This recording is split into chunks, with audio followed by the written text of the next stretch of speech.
Going on, guys? Welcome back to Evil Intoxicated. I'm your host, as always, Evil Eddie from Pure Evil MMA. The guy above me is the infamous one, Ted Czech. What's going on, Ted? Hey, what's up, Eddie? How you doing, man? I'm doing good. I mean, looking forward to UFC 216 this weekend, but you know, I don't want to start the show without mentioning something that's on everybody's mind, which is, of course, what happened in Las Vegas. I'm hearing so many different stories, multiple shooters, but whatever happened.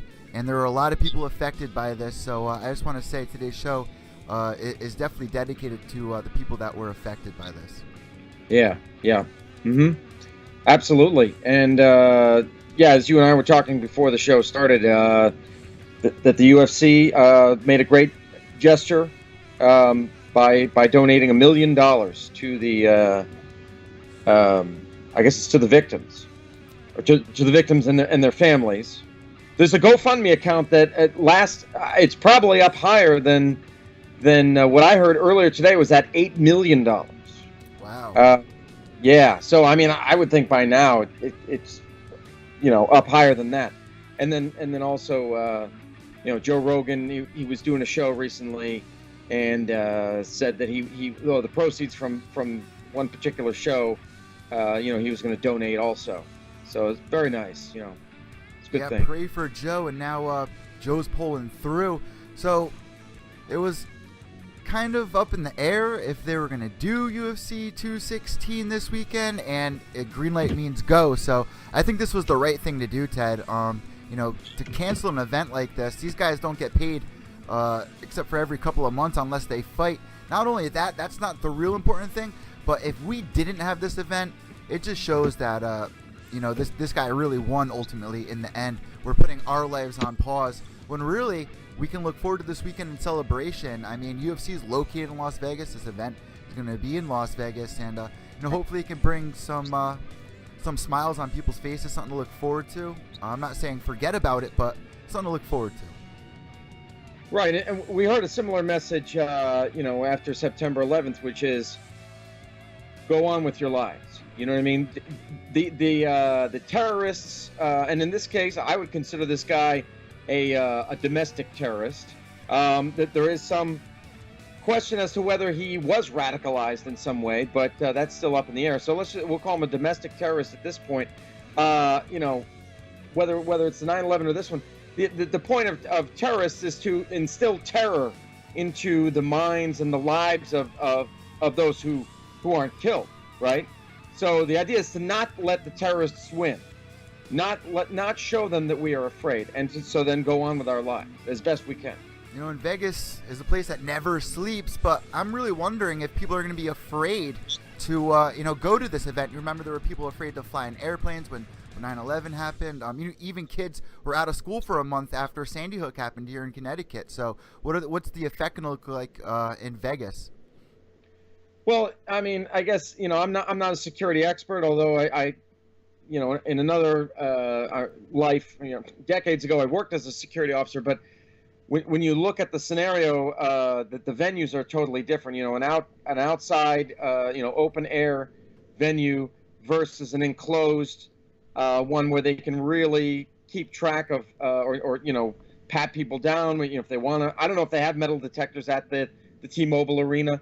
But I'm sure they could do that quick if they wanted to, So it's a different environment, far more controlled, when you have an enclosed venue like that. So hopefully that gives people some type of slight relief, and then they can double up on the security, triple up on it, all that kind of stuff. So hopefully they do take extra measures. God forbid there would be any type of copycat out there. Not only that, Ted, but Las Vegas is just so populated. There's always something going on there. So I really, hats off to everybody in Vegas. And of course, this could happen at a UFC event. So, I'm happy that they're still keep it going. But what's going to happen this weekend, I'm not too sure how it's going to show out. So let's preview today's show here, Ted, what everybody can expect. There's been a lot going on in the MMA world. Chris Cyborg, not happy with the UFC. We're going to be talking about that. We have UFC 216 to kind of preview, give our predictions for. Verdun versus Lewis, Mighty Mouse versus Borg. UFC Japan versus Bellator. This is something that we talked about last week. Bellator ultimately gets more views. And some fight announcements that we got to bring up. So, let's jump into today's show with some MMA news. Ted, how do you want to start this off? Well, by the way, I just wanted to let you know, because you can't see the chat. I'm the chat guy, but I'll pass this along. Henry Ford, our good friend Henry Ford, wants to let you know that he says R.I.P. Jake LaMotta, Raging Bull. I think we talked about that last week as well. Jake LaMotta. Passed away, and of course, the highly acclaimed movie Raging Bull was made about his life. Yeah, and great movie, and Henry wanted to let us know about that. And rest in peace, Hugh Hefner as well, Ted. Hugh Hefner leaving us this week as well. All those Playboy magazines, and okay, on that subject, why did they go back to or not go back to, but Playboy is now, they're clothed, right? They're not nude anymore, isn't that right? They did for a while. I don't know if I haven't picked up a Playboy magazine in years. I mean, I got in trouble when I was like 8 years old with a Playboy magazine. I was afraid to ever touch one again. But sure, we all, yeah, we've all been there as kids. But no, I had heard that the last thing I heard was they were going to bikinis. And I'm like, are you stupid? I mean, come on, no. That's like going to Dunkin' Donuts then being like, we don't got donuts, we got or we only have decaf. We only got fruit. Sorry. Yeah. Sorry, sir, we only have we decaf. Only have decaf. And then Henry is saying, how did they let that many rifles get through the front door? I mean, that's another great question about this whole Las Vegas thing. I mean, he had more than a dozen, right, in that room, and these were most of them were rifles, I believe. How did they let him do that? You don't need those to hunt deer. I mean, those are literally to kill people. That's to slaughter people. Right. I mean, he probably just broke them down and had them in suitcases, and he had a crap ton of suitcases that he brought in, and nobody's going to search those things. I don't know. Yeah, Lifting Anonymous is saying he had them in suitcases. He had 23 in the room, 23 guns. So yeah, just pile them in, have like one or two changes of clothes, and then the rest is all guns. And I was hearing, Ted, I don't know if it's true or not, but I was hearing that there were other shootings in Vegas that weren't reported by the mainstream media. There were people saying that there were multiple shooters. I even saw a couple of videos. Very, very weird. I don't know what the exact story was, if there was any truth behind it, but definitely pretty strange. Are you saying that because he had two windows broken out? No. There's a couple different conspiracies going around. They're saying there was other shooters on like the 10th floor. There were shooters at the other casinos. A bunch of weird stuff showing up.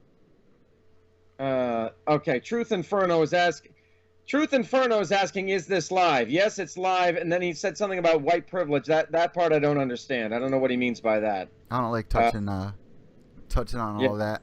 It has nothing to do with that at all. I don't know. If he wants to explain it, he can explain it. But let's move on. Just a quick shout out, if anybody wants to go check out what I'm talking about, go to Matt Bassett's Facebook. You remember him from not the Ultimate Fighter, but Dana White's looking for. Not Dana White's looking for a fight, but Dana White's Tuesday Night Contender series. He was on there. Matt Bassett, local boy here. Go check out his Facebook. He posted. He's a fighter. Yeah, he posted a link of some conspiracy things that were pretty interesting about this whole shooter thing. But none of that really matters. There was just so many people that were affected by this, Ted. UFC 216 this weekend. How do you want to start today's show off? Nick Diaz. Let's start here, Ted.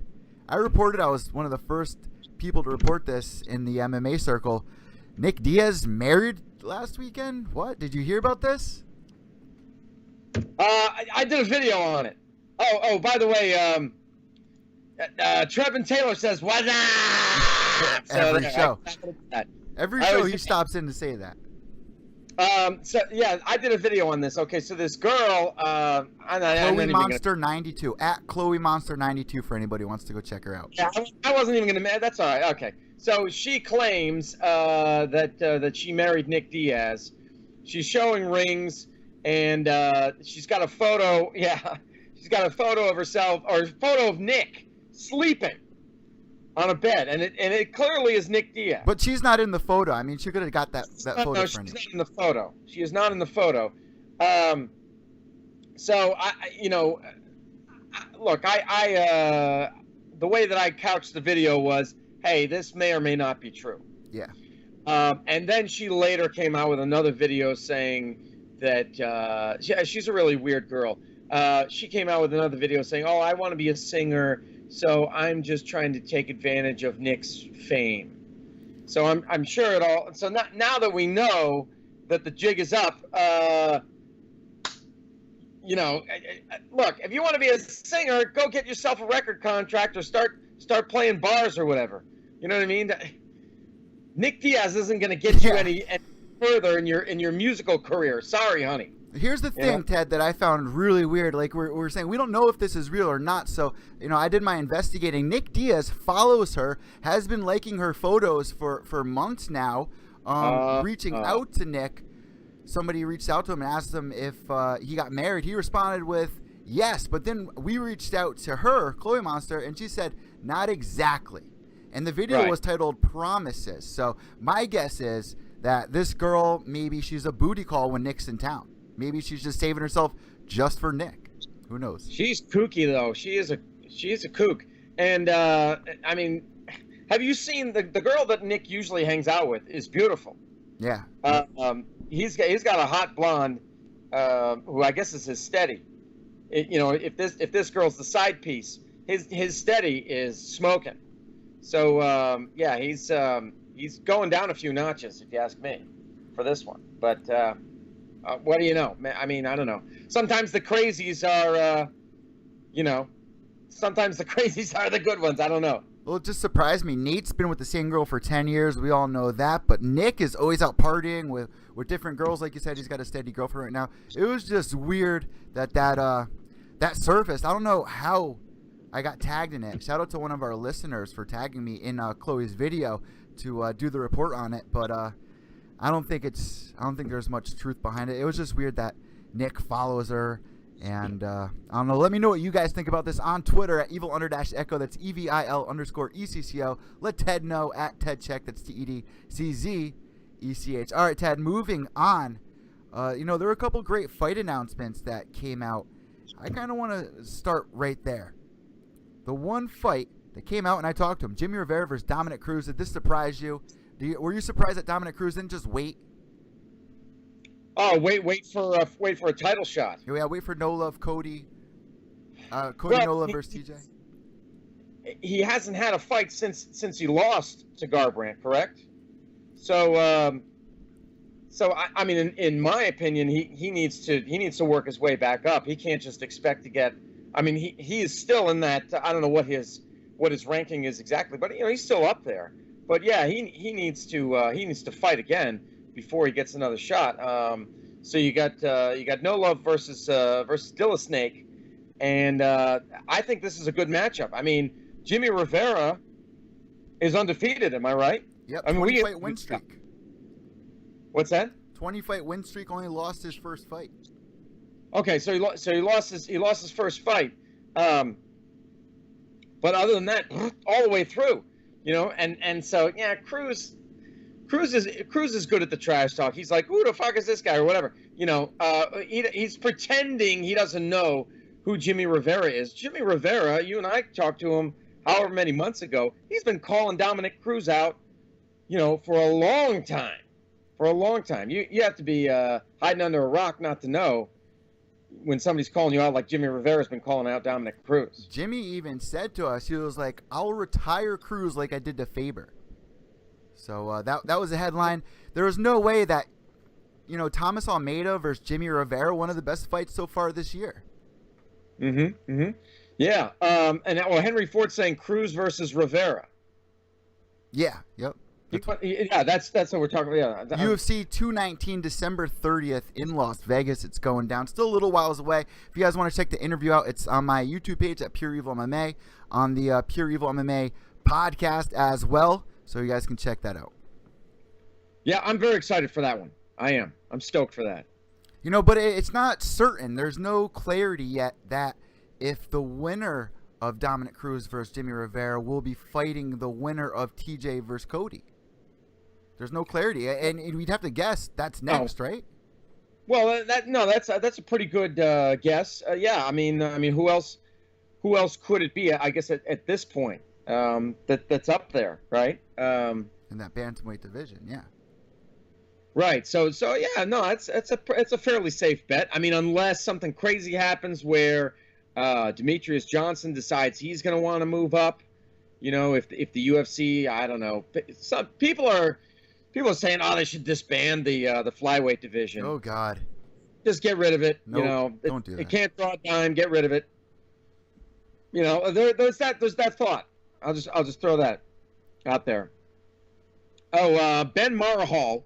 I think I've been calling him Ben Marshall, but that's for the longest time. And Ben, I apologize. Ben Marhall, because when I do my live chats on my phone, it's really small, and I guess maybe I'm getting old and I need glasses or whatever, but it looks like Ben Marshall. But Ben Marhall, he says, Demetrius versus Cody. Have Cody drop to 125 to snatch that belt as well. Yeah, any one of those guys, Cody, Dillashaw, or Cruz, somebody either needs to drop down to 125 or Demetrius needs to come up to 135. Something's got to happen because otherwise, even if, and I feel pretty certain, that Demetrius is gonna retain his title, and so he'll beat the record. He's not gonna get the notoriety and the respect that he deserves. I agree. Hang at 125. And we Look at this. Okay. Sorry, Eddie. I know we were going to move on. Adam Princess Khan is now Adam Princess Czech. Okay. Sorry, I've been slacking lately, Ted Babe. But hi, XXXXX. The Czech Republic, man. Yeah. Well, see, Adam, old princess there got himself in some trouble the last time I was doing a live chat because he wasn't sticking to the subject at hand, which is mixed martial arts. I tried to set him up with somebody because clearly he was looking for something else. All right. So I tried to set him up with somebody so they could go off and do their own thing. But no, he wanted to hang out in the chat. And I was like, dude, if you're going to do that, you got to stick to MMA. And he wouldn't. So bam, he got the ban button. He got and the he's back. And now he's back. He got the ban hammer. I'm gonna let him stay. But that's on the condition that he sticks to MMA. So, yeah, let's go. Ted, it is YouTube. Anyone can pop in. But, yeah, keep it MMA. If not, there's other Howard Stern shows or late night sex talk, whatever you want. But here we're going to be talking about MMA for the most part. Go to backstage.com or something. But you were talking about Mighty Mouse, man. He's been having some trouble. Can't get people to tune in, whether they have a seasoned Ultimate Fighter based on him. It doesn't matter. He had a chance to move up and fight against TJ was going to move down, right? He was going to move down and fight him. Demetrius didn't want to do that. He needs to do something big like that. That's how people are going to be excited to watch one of his fights because there's not really anyone in that division that's really, matching up well against him. Right. And so, okay, so he's taking on Ray Borg, but I just don't see any way really that, aside from luck, that Ray Borg could win. Borg's ultimately a grappler, Mm-hmm. Yeah, and I mean Demetrius is a great grappler, so I don't see it happening. Hey, let's just go to the chat room real quick. There's a lot of people weighing in. Henry Ford says 125 is stale. Mark Brennan, who is really great with stats and love it. Just trivia, says Mighty Mouse looks so small next to Kevin Lee. Mighty Mouse. Although I got to say, when Mighty Mouse and Borg came together, and there's Dana White standing just behind them, Dana White looked like he shrunk a bit. I thought he was like my height, about 5'10", 5'11". Mighty Mouse is what, 5'2", 5'3"? He's a shapeshifter, man. He changes colors. He turns like beet red. He's shrinking. He's growing. He might be one of these lizard people. Dana only looked like maybe 4 inches taller than DJ. I was like, what the hell's going on? You know? What about that video of Tony Ferguson next to Verdum? Verdum looked huge next to Tony. Yeah, Verdum's a big boy. He's what is he, about 6'3".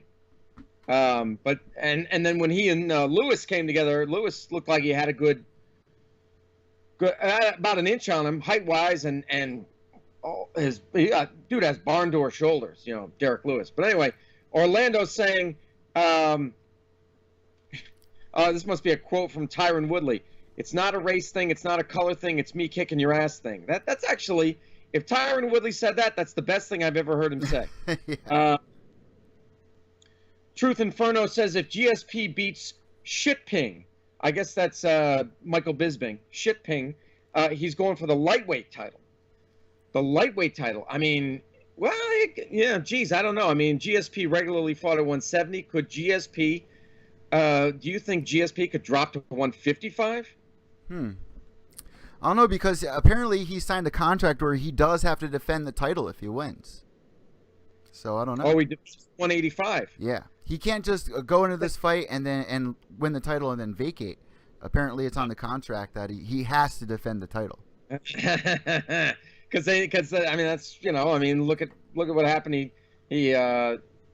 I mean, like, Dana wanted him to continue fighting, I guess, until he lost. You know, he beat Johnny Hendricks, and then he says, you know, au revoir.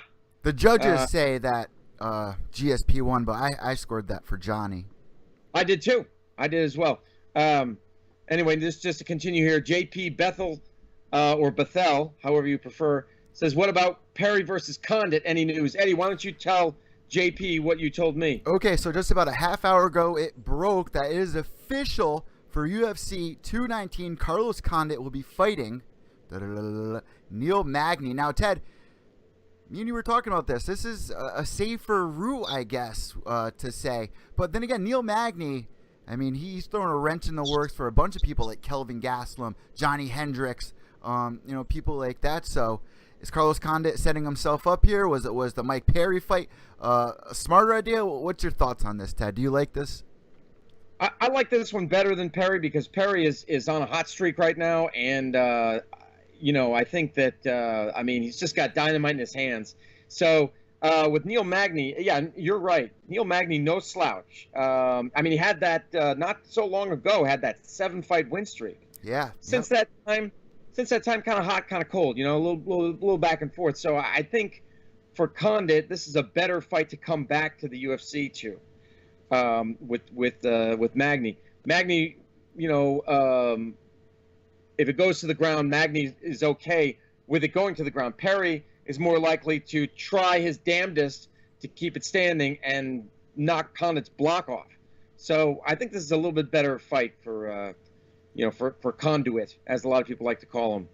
What do you think? You know, the other thing, Ted, is I get nervous when fighters do this, when they kind of walk away. They're not too certain about if they want to continue fighting. It makes me really question where his mental strength, like how much he really believes in himself to win, because that matters a lot during a fight. I mean, emotion plays a huge role in fighting, and you know, Carlos Condit, he's opened up a coffee house, apparently made a plan B, so you never know. I mean, look what happened to Misha in the middle of her fight. I mean, she didn't really want to continue. She decided right there in the octagon. I mean, you talk about this all the time. So if Carlos Condit went in there against Mike Perry had an ultimate performance against him, I would be really worried about Carlos Condit. On the other hand, against Neil Magny, it feels a little safer. Carlos Condit can get that wind under his sails again and try to get that title shot back. Hey, by the way, Orlando Castro is calling Dana White the Benjamin, saying that Benjamin Button disease. Yeah, so he's slowly growing. He's shrinking down to a little baby size. I think he might have something there. And Adam wanted to know who you were. He didn't say who the fuck is that guy, but he did ask who you were. So I said that's Evil Eddie Vallejo. JP says Condit will kick both their asses. I guess that's whether it's Magny or Mike Perry. And I picked Condit in both those fights too. I mean, Mike Perry, been a huge fan. You're a huge fan of Mike Perry, but somebody like Carlos Condit, it might be a little too soon for Perry. But then again, look at Cody No Love. I mean, you can make that argument. Cody No Love, people were saying it was too soon for him to fight Dominic. Oh yeah, and then he just handled him. Yeah, yep. So Orlando called him Condition instead of Condit. Or I myself and a lot of other people like to call him Conduit, Carlos Conduit. But anyway, or the BJ Penn syndrome. Is another one? And Mark Brennan saying the BJ Penn syndrome is Penn getting smaller too? Yeah, looks like it. Well, I guess he's turning Mr. Miyagi. BJ Penn at one point took on Lyoto Machida, and they were like heavyweights or light heavyweights. BJ Penn was over 200 pounds. And he's fought over 200. He's fought 185. And all the way down. Now he's fighting at what, 145? Yeah, 145. And at one time, I remember BJ Penn fighting on his tippy toes against Frankie Edgar. Oh no! Mark's clarifying. No, it's the BJ Penn syndrome is when you fight and you're thinking about retiring. Oh, okay. That makes sense too. But BJ Penn is also a fluctuating guy, a shapeshifter. Yeah. See, I thought Mark was talking about one point he fought somewhere over 200 pounds, and now he's down to 145. I don't know. But anyway, it's like Beneil Dariush, right? Or Gegard Mousasi. He fought at a whole bunch of different weight classes as well. Mousasi's fought at 205 and 185. I don't know if he ever fought heavyweight. I don't know. So also, big fight announcement: Cub Swanson versus Brian Ortega T-City. Now, T-City has been having trouble in his fights, even though he's winning. It's always late in the third round. He pulls off some crazy move, whether it was against the Carpenter, whether it was against his last opponent where he just got outboxed, outclassed. He can't handle these elite kind of boxers, I guess. But once it goes to the ground, lights out. All right. You know what? I got to tell you, I don't know a lot about Mr. Brian Ortega. He's trained under the Gracie family. T-City. Yeah, T-City. He beat the Carpenter, Clay Guida. Clay Guida was busting him up for 3 rounds. In the last 30 seconds of the fight, Clay was like, "Screw it, I'm just gonna go ham," and gets caught. This has happened in the last 4 fights for T-City. All right, now he's on my radar because he's 12-0 with 1 no contest, and that is his last. After the no contest, he had 4 wins: Thiago Tavares, Diego Brandao, Clay Guida, and Hanato Moicano. Which I gotta say, that guy, even though we don't really know who he is, his last opponent put on an amazing performance. But I'm a little worried here. This is Cub Swanson, WEC Cub Swanson, one of the best fighters in that division of all time, really. I don't know if Brian Ortega can expect to finish Cub Swanson in the third. You're right. His last 4 have all ended in the third round: a TKO, a triangle, a knockout by knee, and a guillotine.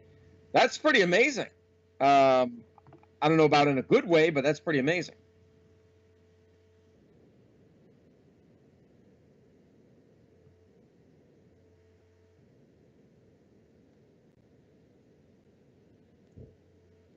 Wow. Wait. You said he's never seen MMA before, then? But he said that was the best fight he's ever seen. Well, he's seen boxing. Is he a boxing fan? Boxing.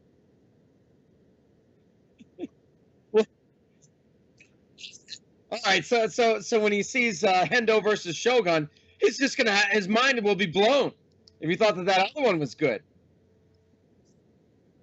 Right. Oh, no sound. Mark Brennan saying we. Oh yeah, your sound dropped off a second ago, Ed.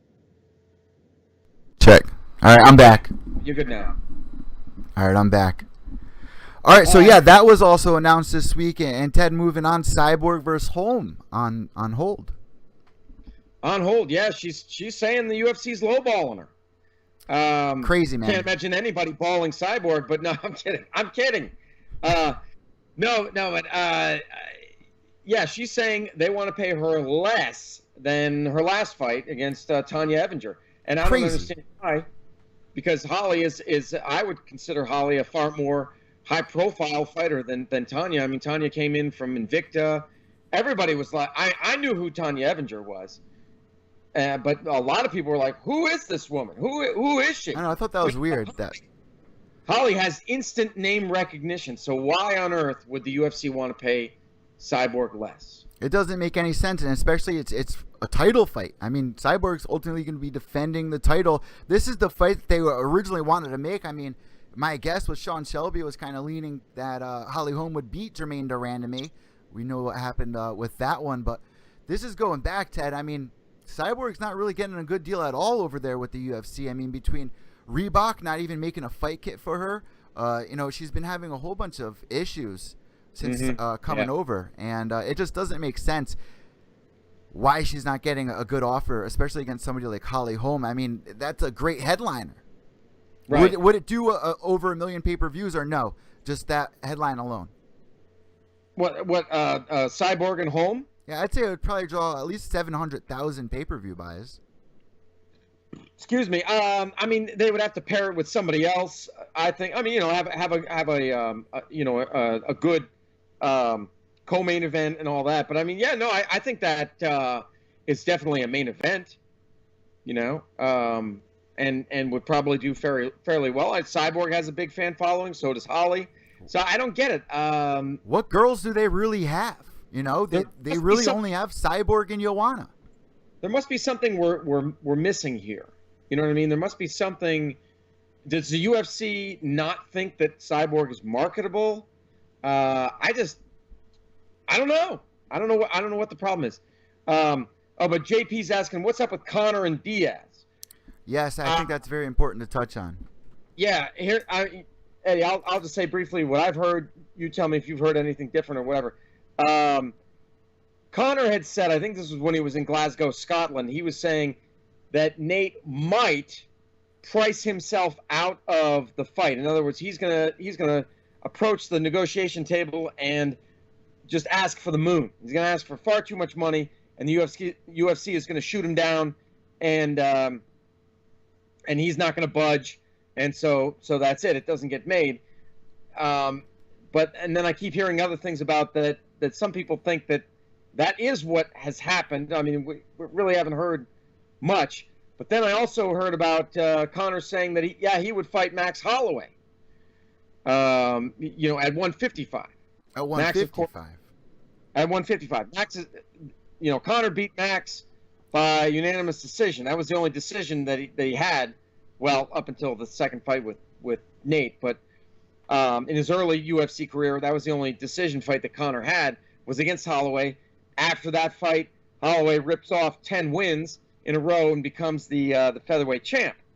And Conor's saying, that's another possibility. If the fight with Nate doesn't work out, maybe Max Holloway. But so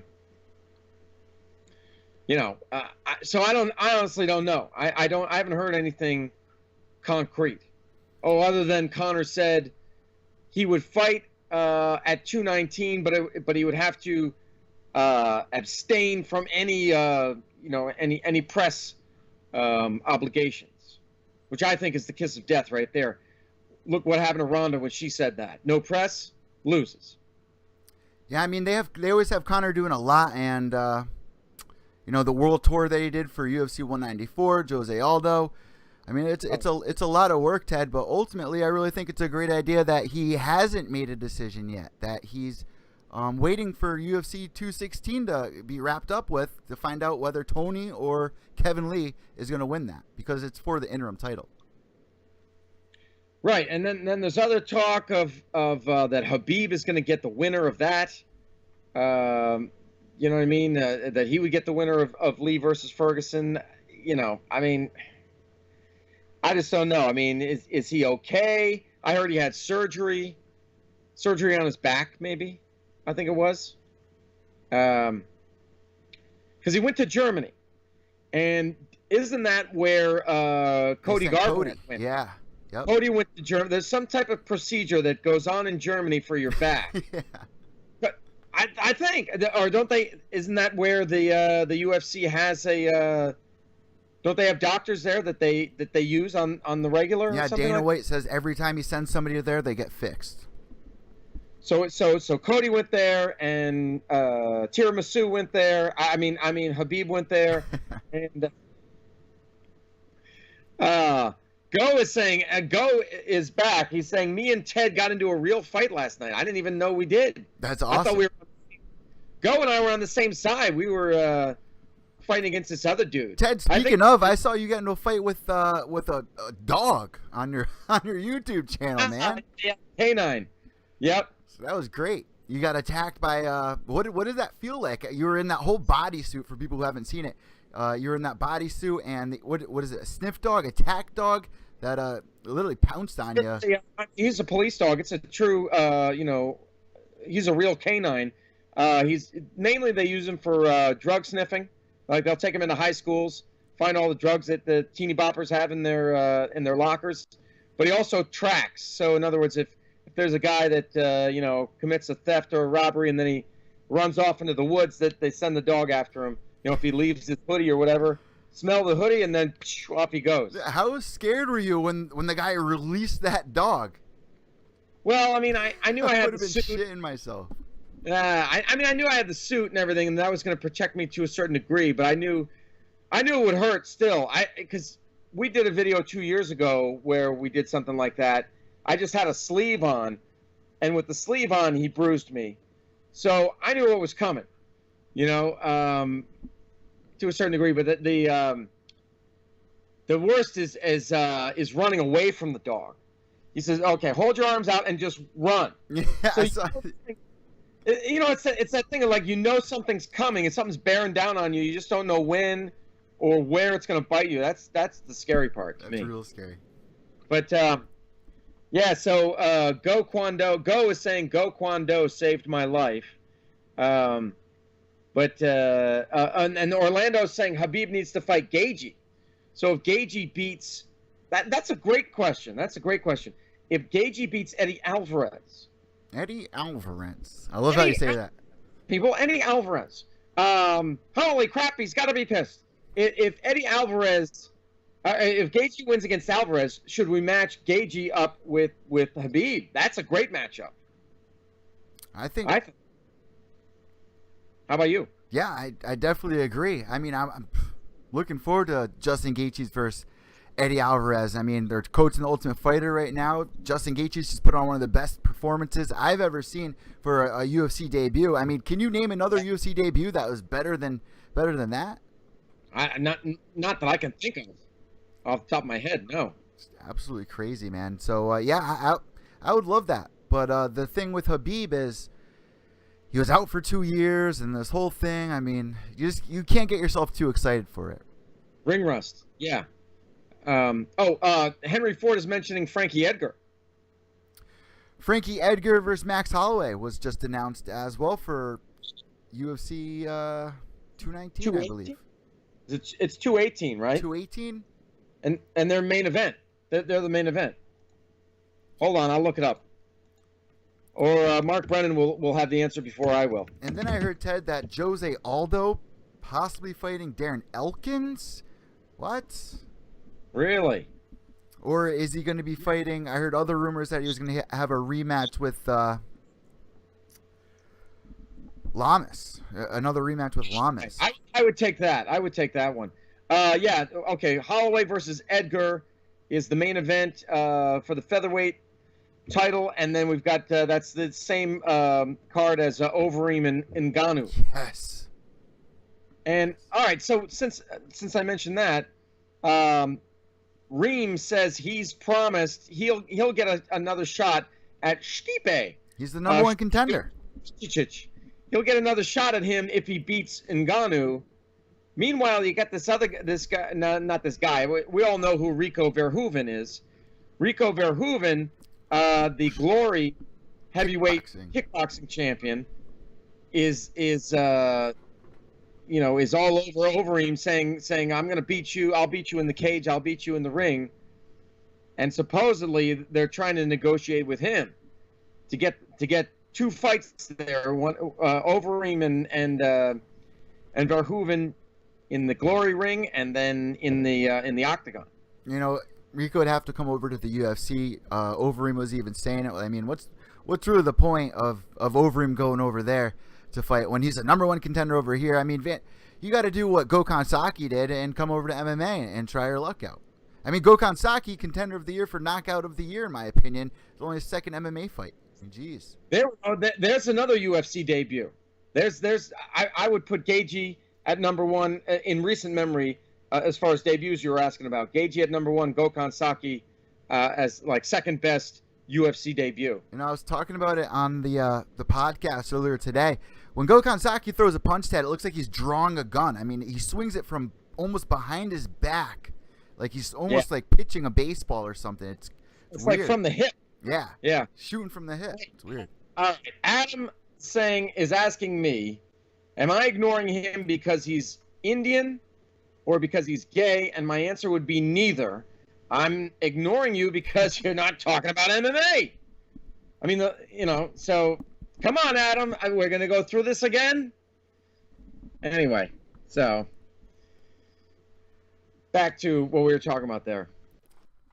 We are not ignoring anybody. We're just here to talk about some MMA. So, yeah, that really does it for fight announcements here, Ted. I think it's a smart idea to move on to UFC 216 preview. Or do you want to really quickly just run through Bellator, UFC Japan really quick, 5-minute talk about that to refresh our listeners on a recap? There was one other fight between 2 up-and-comers that was announced.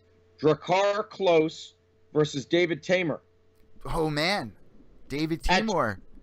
That's going to be at UFC 218. 218 is looking really nice so far. Looking mighty fine. David Teymur just threw a wrench in on Lando. Lando is going in to look for performance of the night again, and David Teymur was the one that actually looked really good that night.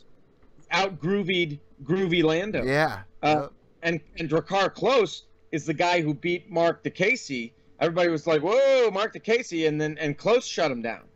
So 2 guys that that's perfect. Man. Yeah, and they're both very skilled on the feet, so we could be in for a striker's delight. Striker's delight. So yeah, Ted, let's just run our listeners through a recap in case they were, waiting for us to recap UFC Japan and Bellator. And we don't really got to brush too much on the whole Bellator thing. I mean, Aaron Pico got an amazing knockout, Weasel face knockout. Huge shout out to him. Another guy.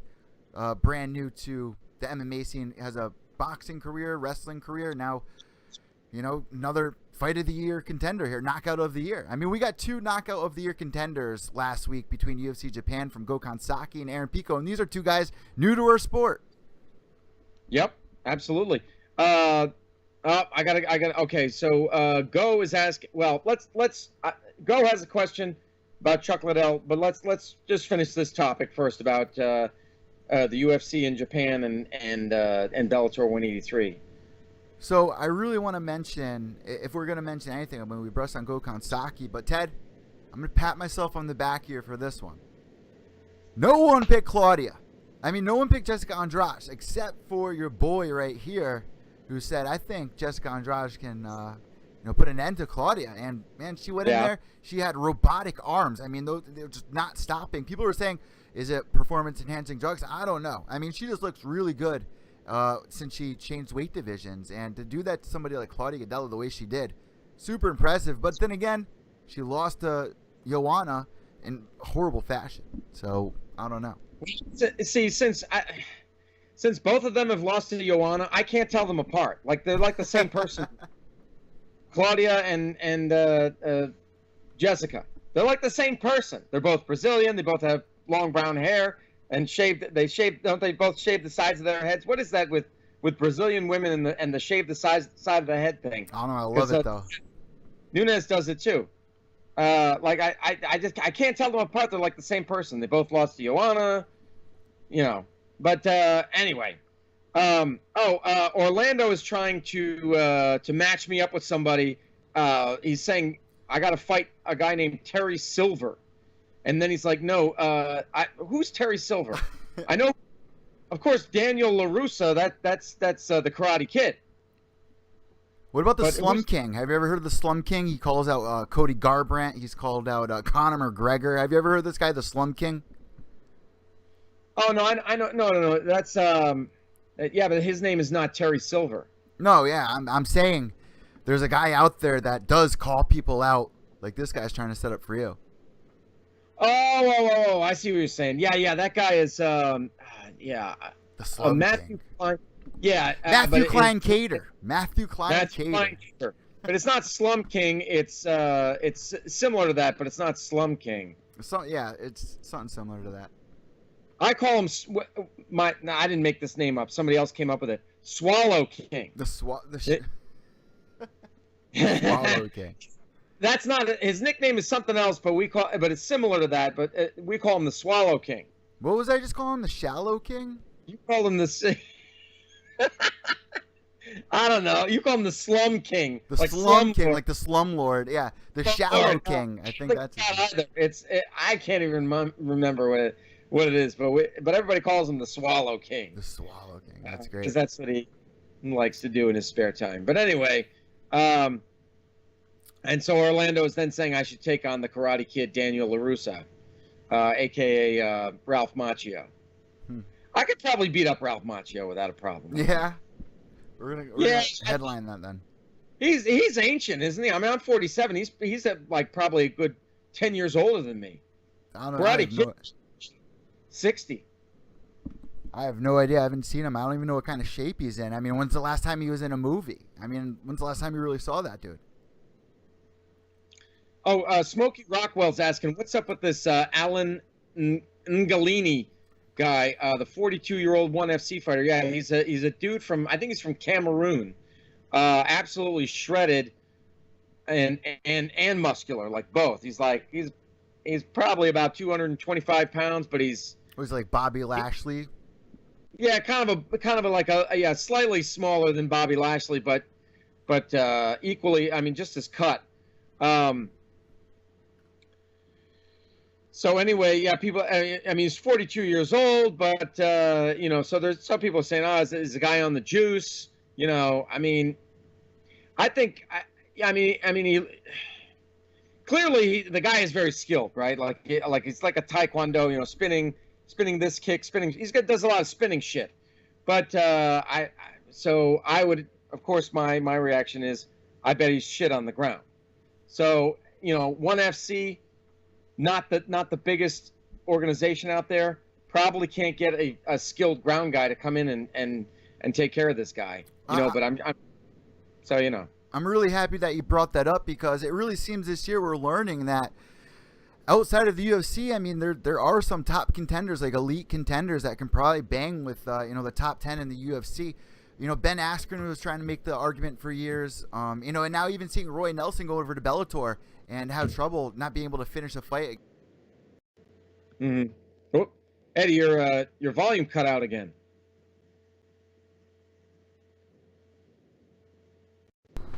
I'm back. All right, now you are.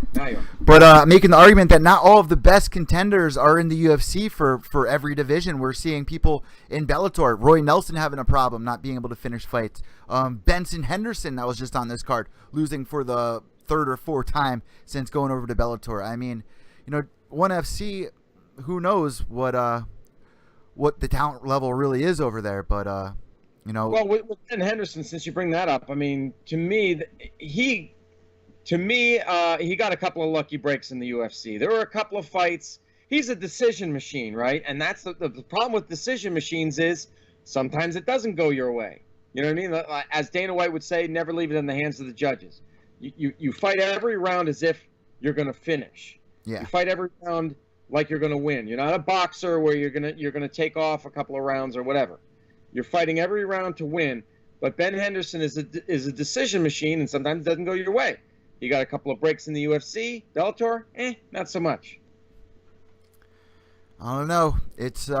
It's really working out in Bellator's favor this year, Ted. I mean, I was against the pay-per-view, but it really does seem like they're having a really successful year. And the proof of it Bellator got more views this weekend. Now, before you guys are all like, oh, that's awesome, just remember that UFC was on Friday instead of Saturday, so that definitely had something to do with it. For some reason, they switched. I guess it was because the UFC was in Japan. But yeah, you had UFC on Friday, Bellator on Saturday. It was weird. Also, Ted, they brought into the flying cage. What are your thoughts on this? Because I really like the idea. Let me hear your idea about this flying cages, and then I'll give you mine. Okay, that's in Bellator. So they've got the ring, and then they bring the cage down because they were going back and forth between MMA and kickboxing, right? Yeah. Yep. I mean, I think it's a better idea. My idea was to wheel them in and out, but I guess I think the flying cage is actually even better than that. I thought it was stupid when they had the cage and the ring in the arena at the same time, because then you're losing seats. That was weird. That was so weird. Also obstructs your view. If the cage is here and the ring is here and you're sitting on the other side, you've got to look through the ring to get to the cage. It was just dumb. Yeah. So flying cage is ingenious, if you ask me. Not only that, though, but when you go to a live event, I mean, I remember when I was a little kid, I would go to WWE. I mean, the element of excitement, the cage brings that. I mean, we kind of forget, we're so used to the sport that we forget that these guys are locking themselves inside of a cage. Some people say it's barbaric. Some people are like, oh, it's like a dogfight. But it adds an element of fear and excitement to the audience. And I think that's exactly a really smart idea for Bellator. I mean, they're already kind of WWE-ish. I mean, remember the cage coming down in the WWF Mick Foley fight? I mean, it just adds that little extra. And Bellator is really good with marketing. I mean, they even had the Fedor bobbleheads. I mean, they're kind of like the WWE of MMA. Yeah, man. No, they are. I mean, he borrows. Scott Coker borrows from WWE. He borrows from Pride a lot, and I like that. If he could do more of that, you know, with the entrances and the big video screens and everything. It's like the American Pride, and I'm totally okay with that. You know, I'm a Pride guy from way back, so Pride never die, man. You know. I mean, and not to disparage the UFC, but you know, when those two were going at it, I mean, Pride was on top. You know. So anyway, Paulie Malignaggi is checking in. Paulie crying Malignaggi. Paulie, back at it again this week. Thanks for tuning in, guys. And just a quick reminder, this is also on Apple iTunes if you want to enjoy it on your way to the gym or at the gym, tanning, whatever you're doing, shoveling. Who knows where you're listening to this in the world. All you got to do is go on iTunes, search Pure Evil MMA, Google Pure Evil MMA. You'll find the podcast. I'll even put the link at the bottom of this video so you can enjoy us on your ride to work, wherever you are. And we do this show live every Wednesday for people who are actually listening to this podcast, tomorrow or whenever it happens. We do the show live every Wednesday night at 10 p.m. on Ted Czech's YouTube page. So definitely come over, join the chat room. I thank everybody for joining us tonight here. What else is going on the chat room? I'm happy to see Paulie back in here. Yep. Orlando's saying he still can't believe that the UFC let Rory and Gegard go. It's just so fucking stupid. That's what he's saying. And I agree. Although the grass isn't always greener, because Rory McDonald has said that, things are kind of on the skids with him and Bellator. I saw that headline. I didn't read the whole thing as to what they just announced that he's going to be challenging for the title, so I'm not really sure exactly what his gripe is. Do you? Do you know what his problem is? Yeah, I listened to his entire interview that he did with Big Brown. He had a lot of good things to say about Bellator. He likes where he is over there, but the thing that they need to change is behind the scenes, picking up on a little more, being a little more professional behind the scenes, having a more structure in a crew. And direction and stuff like that. I mean, it does seem like they have like a little more looseness over there at Bellator, and we've been hearing this from a lot of fighters that have been going over there. I mean, this isn't really new. I mean, Rampage had something to say about it. Benson said a little bit about it. Even Roy Nelson, when they were interviewing him before his fight last weekend, he was saying that the UFC wasn't giving him fights and this and that. But man, my argument is, when you switch over to Bellator, you're only fighting once a year. I know I've said this before in the past, but it's the truth. You're probably only fighting once a year. How much money are you really making over at Bellator? They might market you better if you're the bigger star, but let's be real. Yeah, I mean, Bellator. I mean, I've been saying it for a while. I've been beating this drum for a while. They need more. You know, the UFC is cutting down on their events per year, but I'd say Bellator needs to increase that. You know, it's just and they're you know they're it seems like as we're getting towards the end of the year, they're kind of kicking it into a little bit of high gear because they were on last weekend. They're on again this weekend. You got Bellator 200 coming up soon. Yeah, because this weekend is 184, right? So yeah, I mean, yeah, we'll then be 15 events away from Bellator 200. So yeah, that's been one of my criticisms is there's not enough events, and then also that with those events you need to promote them properly, and you know I just can't fathom why Viacom, which is this huge media company, isn't pushing a bigger pile of money towards them. I don't know. I guess there's things that I don't know. I guess it's above me, Well, the Spike TV deal as well, Ted. I mean, you got to remember that. But Spike, I mean, they really need to jump on board. MMA is a really fast-growing sport in the past couple of years. What shows do they really have over there besides like Bar Rescue? I mean, give Bellator a little more time. Well, yeah, maybe Spike needs to develop a show. They don't have an MMA show, right? Nope. They did try it years ago. Bellator, remember, did try that show. David Rickles was on it. Oh, yeah. I even think Luke the Puke Thomas was on it for a while. Wasn't he? I don't know. I don't remember. I think he might. Luke the Puke Thomas. Yeah, but I think they should do it again because I mean there was an MMA show, the one with Boss Root and Kenny Rice. That was a long running show on Mark Cuban's channel. What's the can't think of the name of the channel. HD. It used to be HD Net. MTV used to have Bully Beatdown. Remember that? Okay. With yeah. Mayhem Miller. That was determined to be a work. Yeah. Right, wasn't it? Yeah, we had big stars on there. I mean, Karate Hottie was on there, Luke Rockhold. I mean, a lot of familiar faces. If you go back and watch, it's actually pretty cool. But yeah, Arlovsky was on there. I'd love to see Spike do something like another MMA show. They need to do something different than Ultimate Fighter because that's clearly not working. And Drunk Savage is saying that Bellator needs a countdown show. I agree. So, yeah, do a 100%. the countdown show or the embedded. I like the embedded series. 100% agree. Do like that, leading up to it, fight week, every day, Monday, Tuesday, Wednesday, Thursday, Friday, ding, ding, ding, ding, ding, leading right up to the weigh-ins. One day I literally sat down and watched every UFC embedded just to get a little more information about every fighter because you get to know them. You get to see behind the scenes what they're doing at home, how they're training, everything. I love when they do the UFC embedded.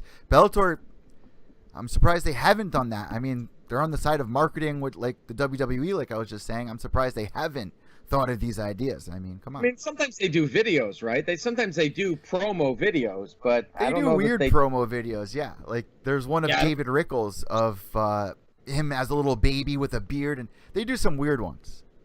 Well, yeah. So room for improvement there. I mean, I like Bellator. I like, as a consumer, we like to have options, right? So where the hell is Ryzen?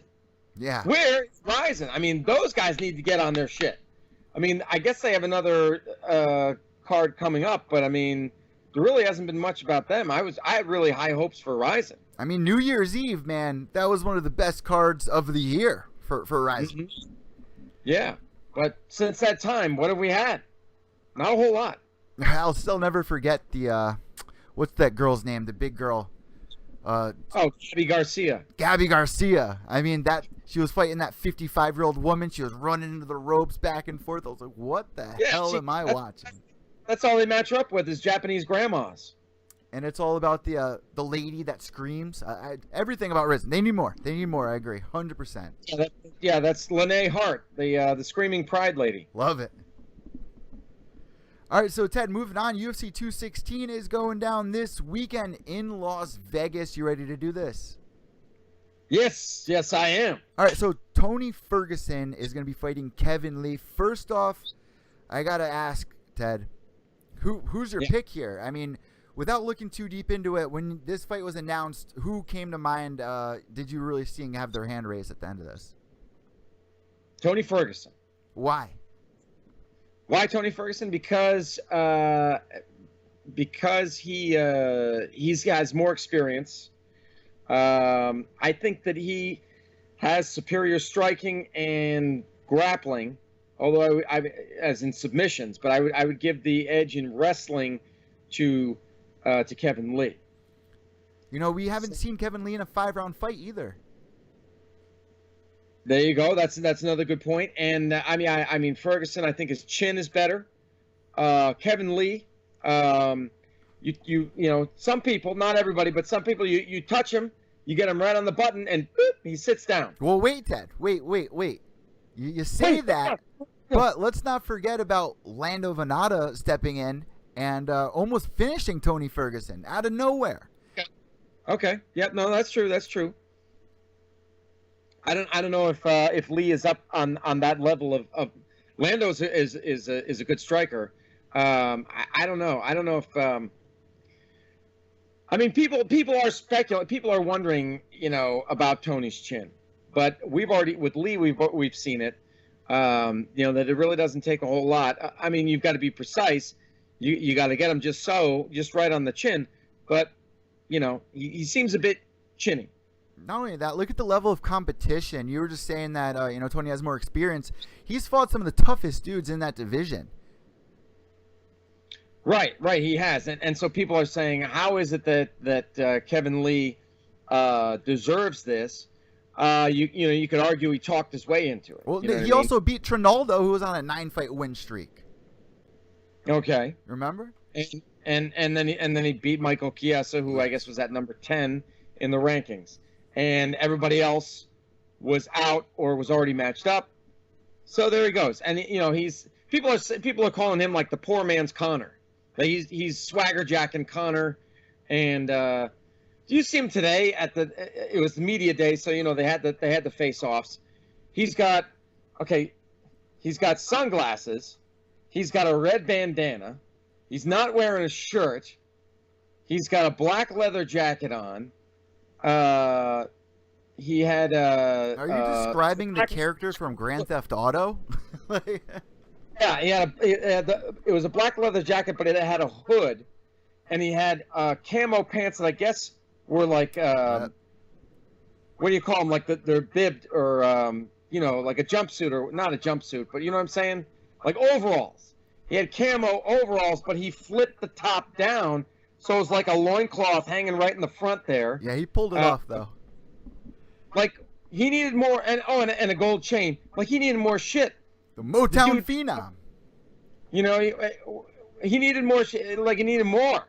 Like, there wasn't enough. Like he needed more accessories. A little more trinkets, yeah. You know what I mean? I'm being sarcastic. He had too much, is what I'm trying to say. 25 years old, Ted. He's a young guy. I mean, people are saying that he's trying to rip off Conor, but he has the chance of a lifetime. I mean, it's at the tip of his fingers right now. If he gets this win, you'd have to say that. And he's a skilled guy. Don't get me wrong. He's a skilled guy. You know, and he could win. I just think more than likely it'll be Tony. I think just Tony is just a. He seems to have his mind right, and he's just a fierce dude. He is like just, man. I mean, he's just to the bone. He's just a fighter, a warrior to the bone. He trains with Eddie Bravo, Rashad Evans. He has such a weird style of getting ready for fights too. Dancing. I mean, yeah, he's really really at the top of the level right now. I'd have to say, to give my prediction, Ted, that Tony Ferguson wins probably in the 4th round. Right, I was thinking that too. You know, there might be a feeling out period. You know, we might see them on the ground, kind of in a stalemate. So it'll take him a little while, but 3rd or 4th round, I think he actually gets a clean shot off on Kevin Lee. puts him to the ground, and then maybe follows up with some ground and pound or something like that for a TKO. But I mean, like I said, Kevin Lee could do it. He could do it. It also matters how they feel that day when they're walking out, where their emotions at, where their heads at. And Kevin Lee, even though he headlined a card not too long ago, this, like I just said, is the biggest fight of this young man's career. Can he handle the pressure when he walks out, smells the beer and popcorn, and knows that Conor McGregor could be next if all I got to do is go in here and finish this guy? Can he handle that? This is something that we're going to find out comes Saturday night. Well, he seems like he can. I mean, he's acting like he can. I don't know. But Smokey Rockwell says there's new cringe talk between Tony and Kevin on Fox. So when we're done here, that's where I'm going, because I love me some cringe talk between these two guys. They're getting to be instant classics. Yeah, Wednesday night on FS1, you have the Ultimate Fighter. And also afterwards, they do the Tough Talk. So definitely got to check that out, Ted. So, yeah, let's wrap up this with our predictions here. Mighty Mouse versus Ray Borg. Who you got there? Is Ray Borg going to throw a kink in the works of Mighty Mouse? Or is Mighty Mouse going to get the historic 11th win for defending titles? It's going to be Mighty Mouse. I mean, Borg might have a puncher's chance, if you will. But he's not really known for his punching. Yeah, he's grappler. And I don't think there's any. I don't know. I mean, I hate to be like that, and just say he doesn't have a prayer. But I mean, for the history books, it would be kind of cool to see him be the spoiler. Now, wouldn't it? On the other hand, if you like Mighty Mouse, you could say, well, then, for Mighty Mouse's legacy, he gets his 11th consecutive win, and and he has the record now, Would that be a bigger upset than, I don't know, Chris Weidman versus Anderson Silva, per se? Or Matt Serra versus GSP. Yeah. It would be close. I mean, Borg, it would be up there. Or even Bisping versus Rockhold. That was a huge upset. Right. I mean, Borg is the guy that Mighty Mouse thinks he can beat. Basically, Mighty Mouse kind of pulled a Floyd Mayweather and handpicked Ray Borg, so to speak. He definitely rejected T.J. Dillashaw, saying, this bogus. He needs another fight at 125. I'm not sure he can make 125. Dillashaw could have made it, no problem. He's a wrestler. He knows how to cut weight. That was crap, and everybody knew it. So Ray Borg is the guy that Mighty Mouse picked.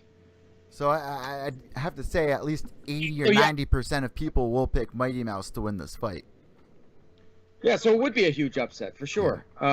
Possibly on that level. All right, so Fabricio Verdum, the man who stopped Fedor Emelianenko in devastating fashion, or most likely, that submission was pretty brutal. That armbar. Velasquez. Yeah, and submitted Cain Velasquez to win the championship. He's going to be going up against Derek Lewis. Now, here's the argument for this one, Ted. Derek Lewis has fought some tough guys, but a lot of guys on the back nine of their career, like Gabriel Gonzaga, Roy Nelson. Only trouble he's had was really against Mark Hunt, which is another high caliber fighter, but not on the back nine of his career, in my opinion. So that was also a 5-round fight. We saw that he had trouble there. He did come back in that fight that he had against Travis Brown, though, which I was impressed. But then again, people will say he was on the end of his career. So this is the real test here for Derek Lewis, is against Fabricio Verdum. And next, Verdum, back for that title. This is pretty much a title fight for Derek Lewis. You think? Or Overeem and Ngannou? No, I'm saying, it's a 5-round fight. You got Verdum, who's the former champion. We're not that far replaced out of that loss against Stipe Miocic. What was that, last year? So, wait, Derek Lewis. This is a 5-round fight? Oh, no, it's only a 3-round fight. You're right. You're right. It's not, because we have two title fights. Yeah, you're right. And then this third one down. Yeah. Sorry, go ahead. So, yeah, Derek Lewis, he's going to be going against Fabricio Verdum. People are picking Derek Lewis, but I got Verdum, man. I got Verdum on this one. Yeah. Let's see. I mean, obviously, if it goes to the ground, it's Verdum all the way. But it's got to. But the thing is, it's got to get there.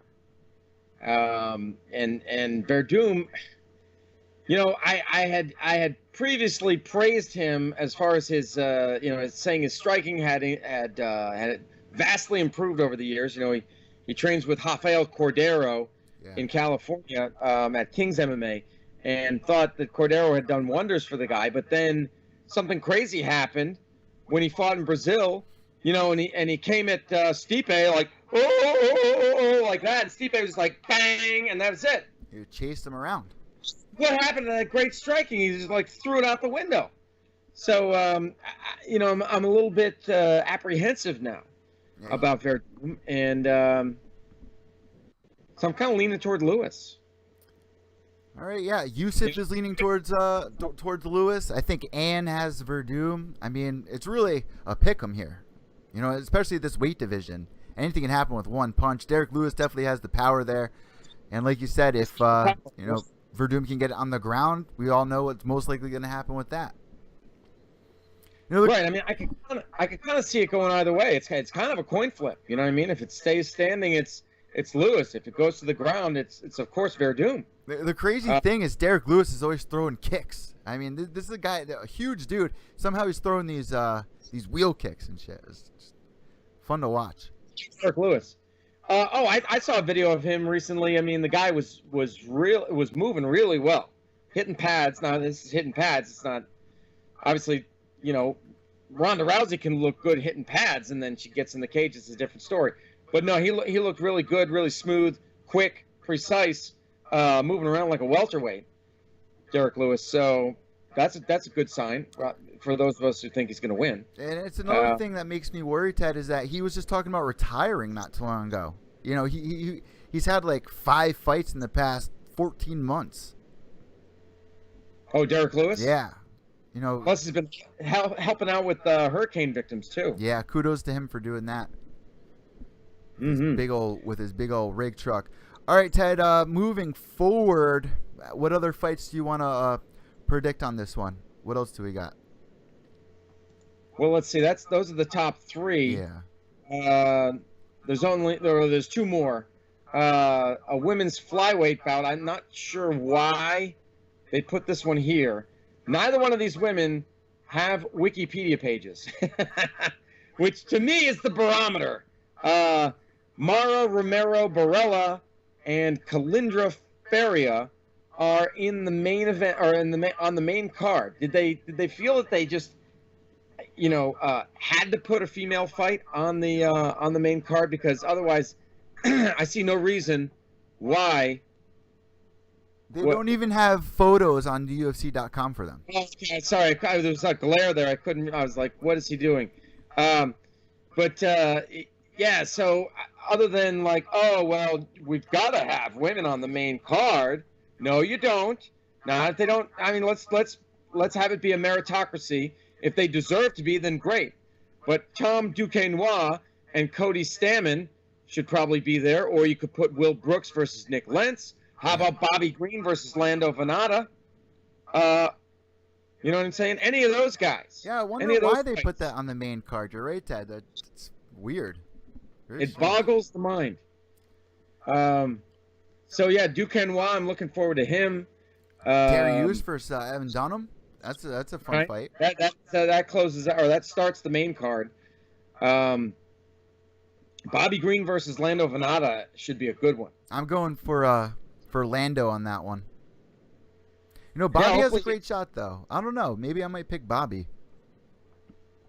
He's actually on a 3-fight losing streak, so he could be fighting for his pink slip. Yeah. Because he lost Edson Barbosa by decision, Poirier by knockout, and Rashid Magomedov by split decision. So yeah, Bobby Green could be fighting for his UFC career. A little pressure on him. Venata had the loss to David Taymor. So hopefully he bounces back from that. Poor Bobby Green, man. I mean, this is a guy that was on an 8-fight win streak and then just went to I don't know what happened there for him. But looking forward to that fight against Lando. Maybe he'll get some more epic slams in. Oh, Lando Venata? No, I'm talking about Green. See some Green. slams. I was like, no, Venata doesn't do the slams. No, that's yeah, okay. All right, I'm with you now. Also on this card, Ted, like you said, Brooks versus Nick Lentz. I mean, it's no one's talking about this, man. Why is nobody talking about Brooks anymore? Well, he is on a 2-fight losing streak. I mean, he's now. I mean, but still, a 19-3 record. That's still very impressive. But having trouble with guys with the last name of Oliveira. Yeah.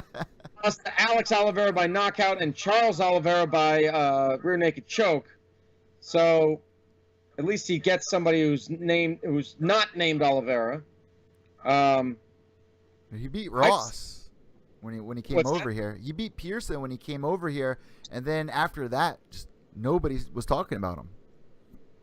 Yeah, I mean, both Brooks and Lentz are coming off of losses, and maybe they're just overshadowed by Ferguson versus Lee, Johnson versus Borg, Verdun versus Lewis.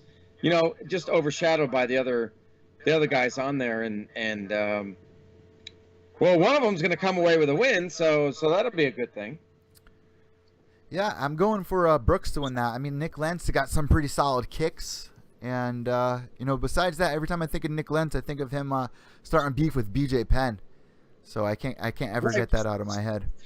Whatever happened to that? I thought that was they should have matched them up, but such was not the case. Also on this card, you got another female fight, Cynthia Gonzalez going against Botello, which I'm not very familiar with who Botello is, but Pro Gonzalez, I thought she won her last fight against Cynthia Calvillo a couple months ago, but judges saw it another way.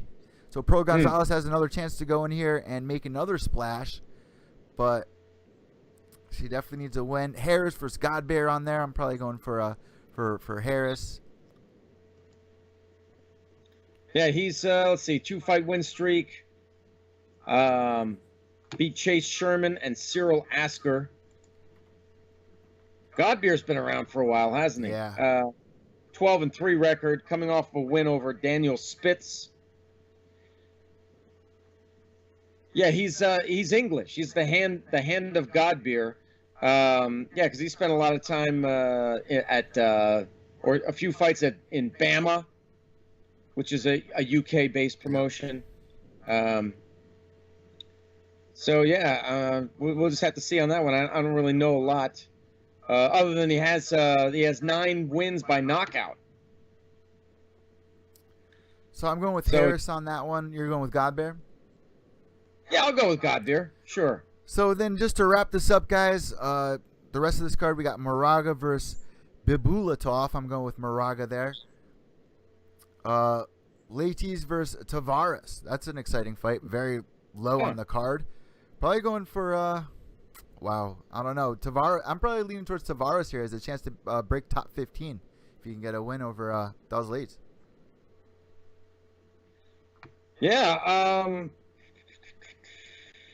Jeez. All right, I'll go with Tavares as well. Now, Leites, he's an older guy, man. He's 36 years old, but he's got a world-class ground game. That's what they always say. Right. And then finally, Matt Schnell versus Beltran is on the end of this card. You guys probably remember Matt Schnell from that season of Ultimate Fighter when they were trying to fight for the Mighty Mouse title. Tim Elliott ended up winning.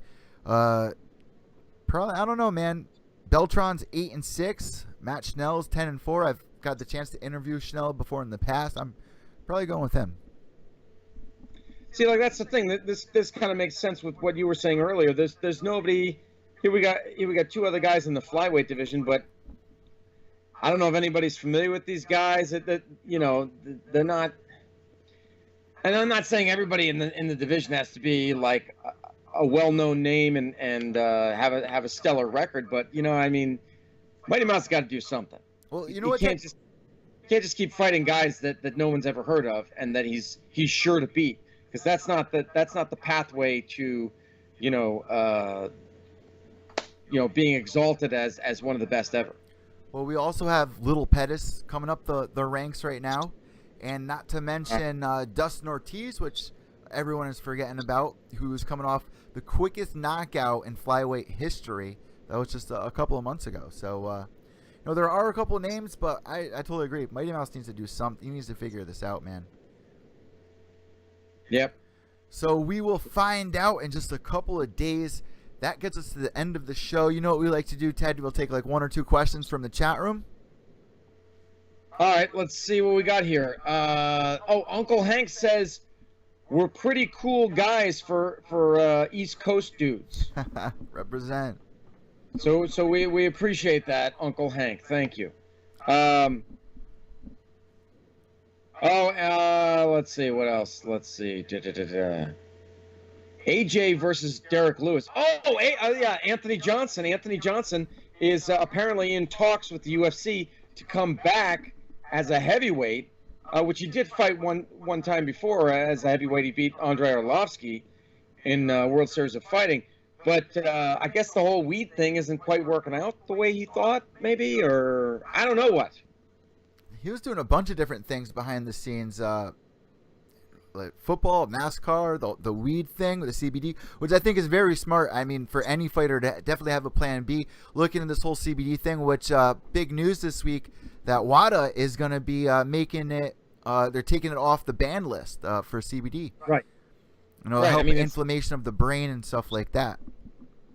Yeah, it's supposed to help with epilepsy, and there's so many beneficial properties to it.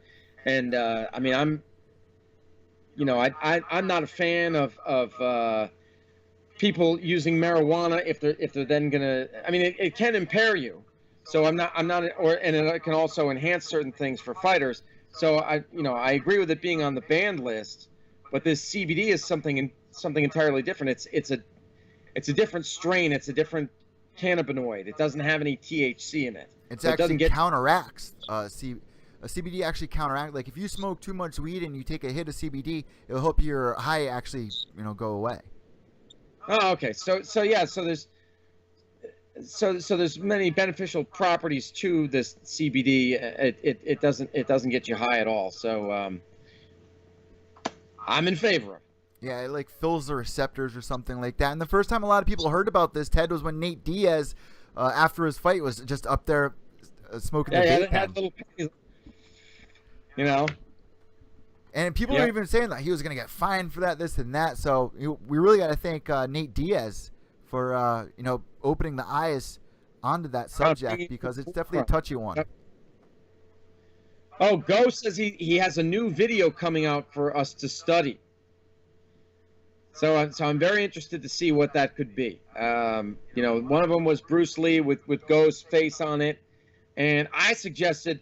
You remember the in Way of the Dragon, you had Bruce Lee versus Chuck Norris. I said, well, Go can put his face on Bruce Lee and my face on Chuck Norris, except I win. That's great.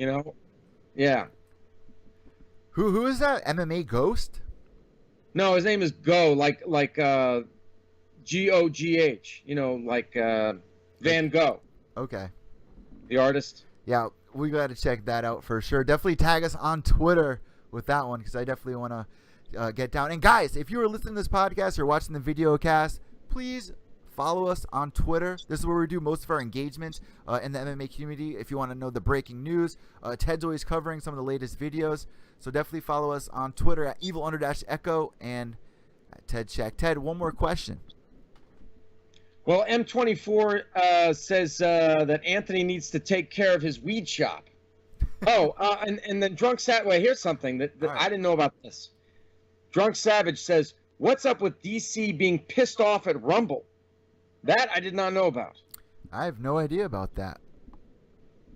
I know Mickey Gall called out Kevin Lee.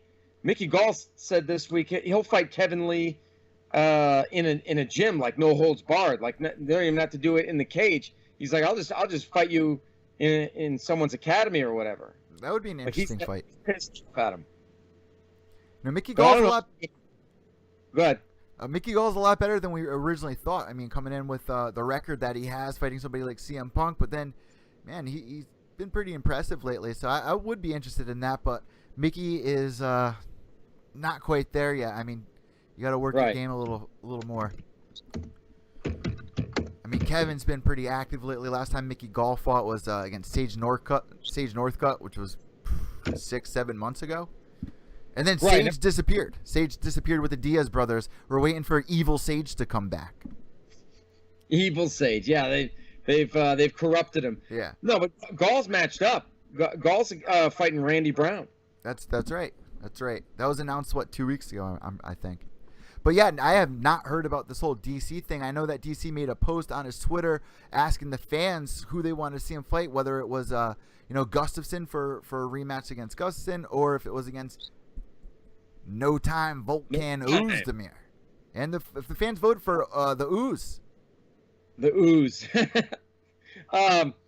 it looks like that's the fight that's going to happen. I mean, I haven't heard anything official, but the way they're both talking, it's pretty much a done deal. So I forgot who it was. It might have been Submission Radio. They were interviewing Rumble, after he announced his retirement, and Rumble trained with Volkan. He's had him come in to get him ready for a couple of his fights. Yep, they're training partners. He was saying that he wouldn't have a chance against DC. He's saying Volkan wouldn't. Yeah, he wouldn't have a chance. I would like to see some tape of the two of them going at it, Rumble and Volkan. Yeah, that would be sick. That would be awesome. Classic Academy gym wars there. Ann says thanks for the shout out. Ann, huge shout out to Ann. And Drunk Savage was saying something about AJ giving Jones advice before the fight. Apparently, Anthony Johnson spoke with John Jones before Jones versus DC. How is that an issue unless, it was like Paulie Malignaggi, Floyd Mayweather, where, Rumble was in DC's camp getting him ready for this fight and then went and told Jones, they're going to do this and that. That didn't happen. I don't think, and it's not like, what could AJ tell Jones that Jones didn't already know about? Yeah, they've already fought. Jones already fought DC once and beat him. Yeah. What could he possibly say? So I'm a little confused on that one. Yeah, we'll definitely have to figure that one out. I'm sure you'll do a video on it, Ted. One more question. What else you got here? Let's end it with a good one.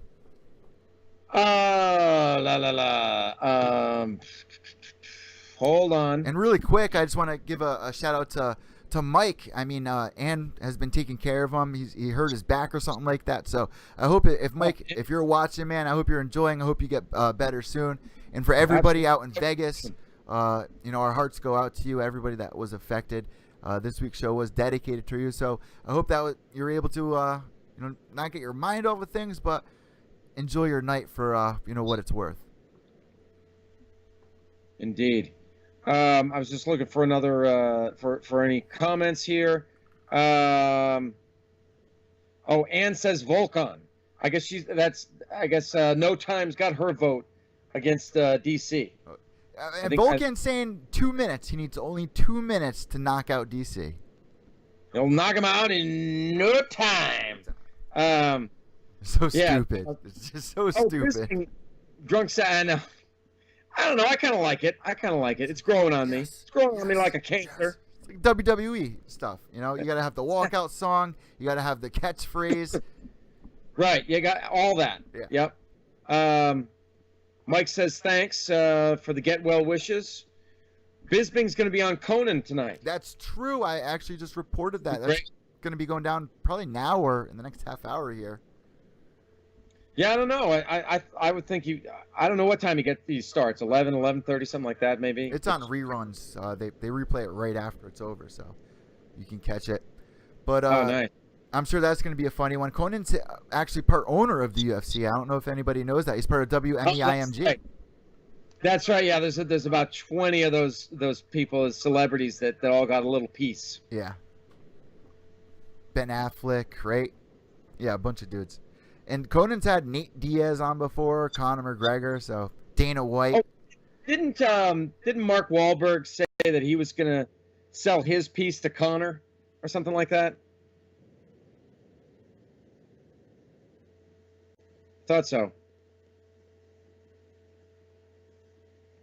Oh, Eddie, you're out again.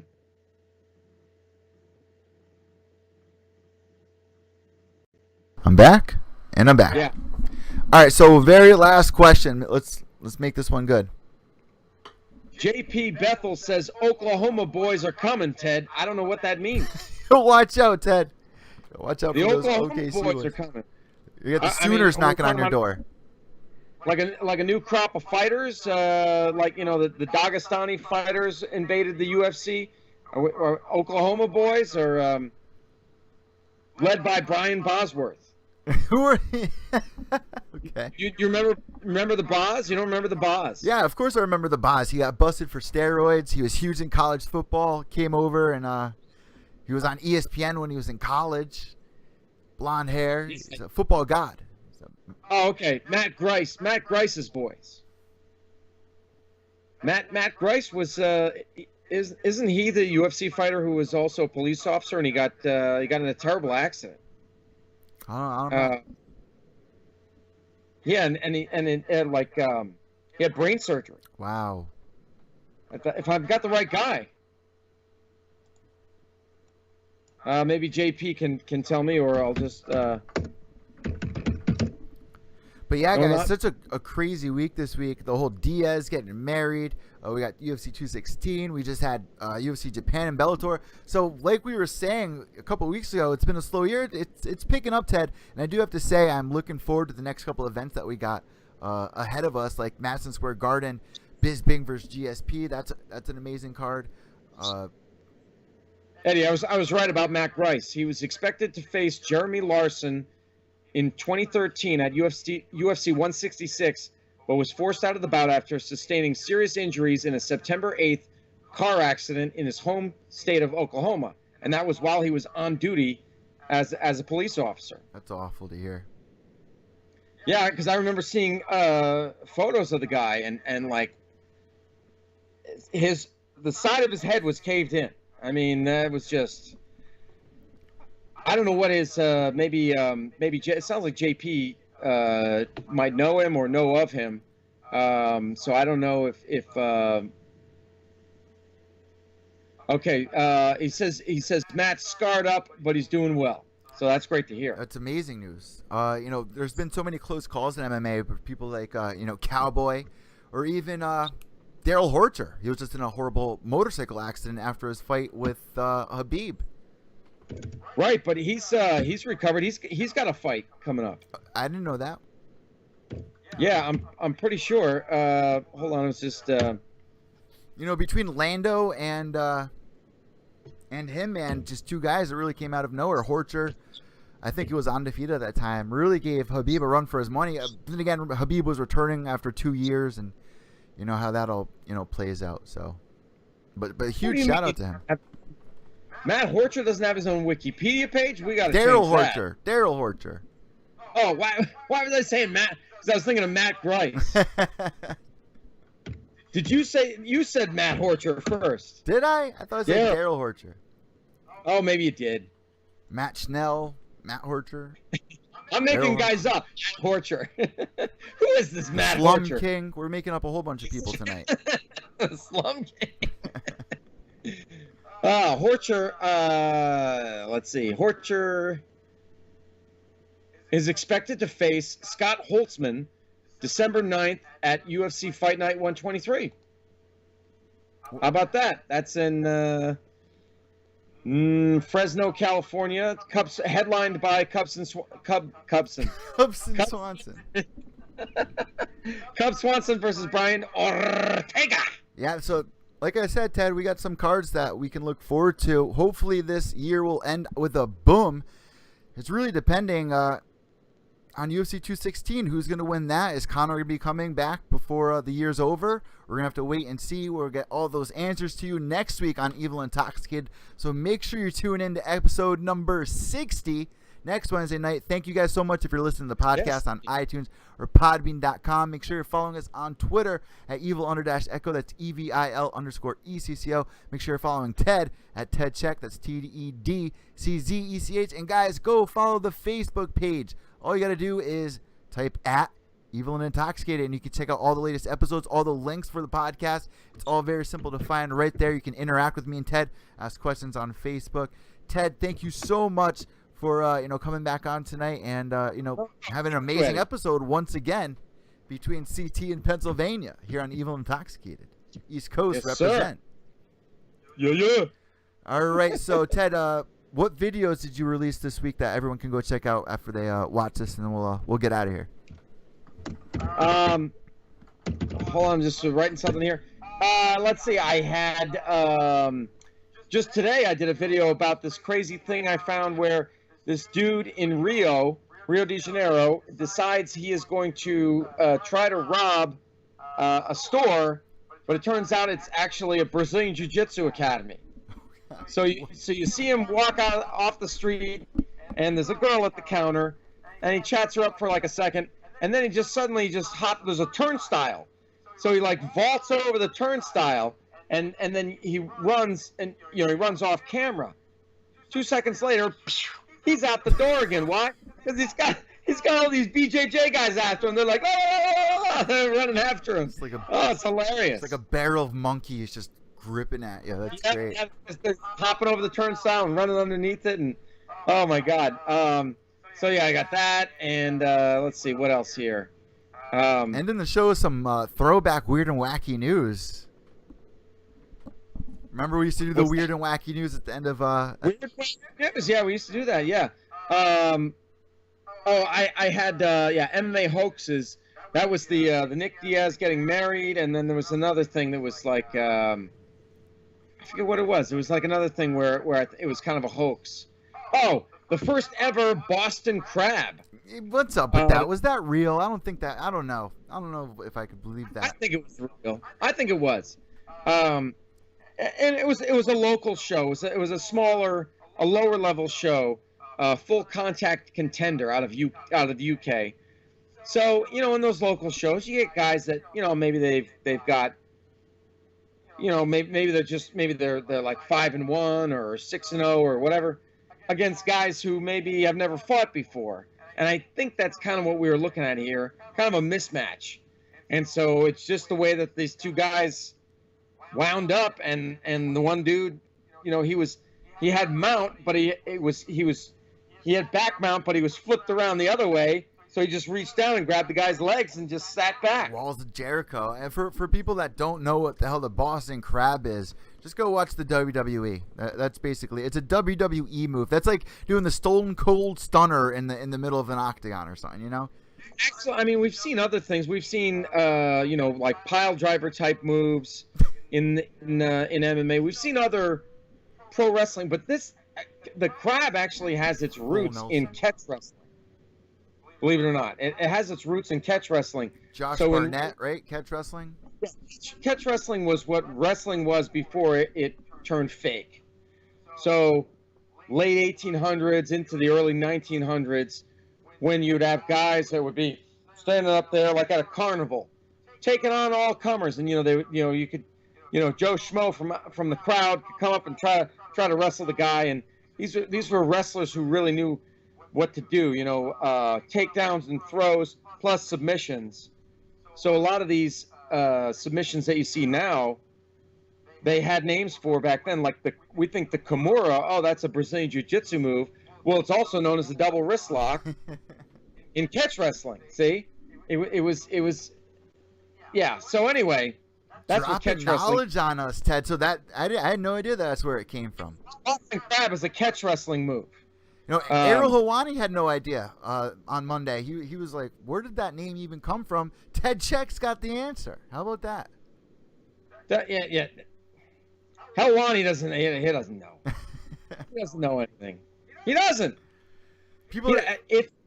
Let me just say one thing about him. I don't mean to hate, but if somebody else came, he would jump. We had this conversation in another one of my videos. I mean, if ESPN came along, he would jump. No problem. He would do another sport. You think? I came from pro wrestling for one thing, but I don't really think he's that big of a fan. I mean, he loves basketball more than he does MMA, and when you look at his Twitter, he's wearing a Montreal Expos hat on. Yeah. I don't know, but anyway. You make a good point with that, Ted. I mean, he's good at what he does. The interviews. He's a skilled interviewer, although then eventually usually he crosses over the line into baiting people and getting them to to make headline statements and stuff like this that. is a little bit of that. But anyway, whatever. Well, let me say one thing on Ariel as well. And I don't want to bash him or anything either, but you were saying that he's not the biggest MMA fan. I mean, I know that he doesn't even watch like all of the cards, or doesn't really watch the Bellator cards and stuff like that, like a lot of the diehards do. So I never really thought of it. I mean, I don't know if ESPN came along, would he just up and leave us? I mean, there's a lot of people that think that Ariel's the media guy for MMA. I mean, he's like the voice of the MMA media in a way. So it's a weird thought if that does happen. I don't know. I don't see him jumping ship, but you do make a point with changing sports, being a fan of other things. I mean, I know he's tied in with, he knows a lot of people, from ESPN and a lot of other big broadcasters, and so, yeah, no, I think if you got the opportunity, you would, and I think nobody would blame him, So, I mean, he has spent a lot of time in MMA. I mean, he's been doing it since probably like 06, 07 or something like that. You know what I mean? He's been in it a long time, but like M24, Ariel is not the guy for MMA. Ted is. I love Thank you, M24. M24 dropping M80s. Ba-boom! That's great. I mean, even if you go on Google and you type anything about MMA, your picture usually is what pops up, Ted, either in the car or the grow room like you're in right now. So and maybe he's onto something. All right, guys, that wraps it up for tonight's episode. Thank you so much for tuning in to Evil Intoxicated episode number 59. We will catch you next Wednesday. Thanks for tuning in. I'm Eddie, that's Ted Czech. We're out. Behave yourselves.